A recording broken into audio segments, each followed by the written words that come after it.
if you develop a pattern or a habit that you can enter into coalitions or you can enter into agreements and then you break them at will, it will only be a matter of time and people will come to the conclusion that if you enter into any agreement with these individuals, you are in trouble because they have a reputation of not honoring what they sign up to.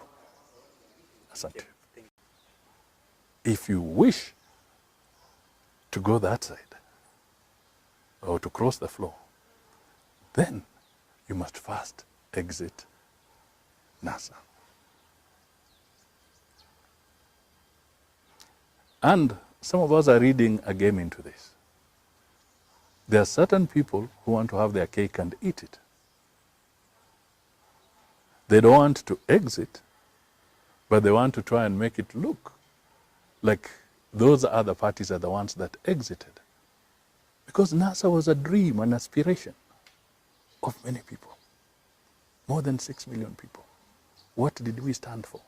Good governance, rule of law, constitutionalism, robust economy,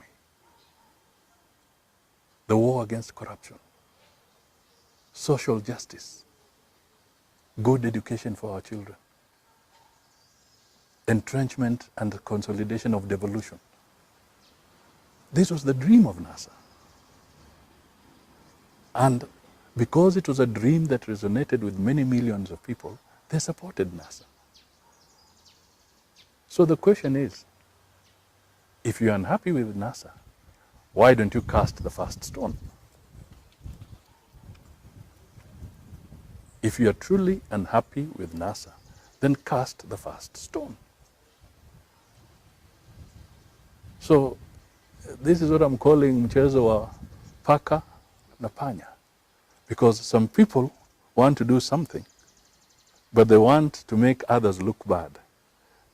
They want to make certain people to be seen to be the ones who walked out of NASA and betrayed the cause of NASA.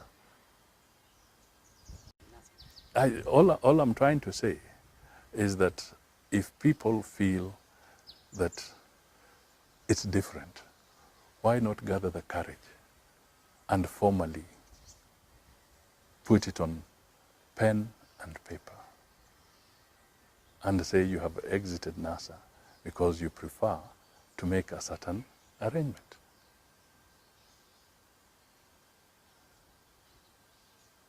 You remember the famous story, unaweka mguu moja huko, unaweka huko, alafu unatembea paka, wanasema utapasuka musanda. Yeah. So let us tell Kenyans, what do we really want? And we have political parties. ANC would be a political party that would also be reorganizing itself and positioning itself as we gear towards that. And I'm sure all other political parties will be looking at it in that particular line. And true, there may be existing coalitions, and maybe the coalitions or formations that will be there at play in 2022 could be different political formations. And I cannot speak to that now because none of them has actually been consummated into any legal coalition arrangement. What we have now is largely a speculative debate. That is what we have. We have largely a speculative debate where politicians and the media and every other Kenyan is imagining what kind of different formations can be in place. But none of them has crystallized into a legal formation as yet.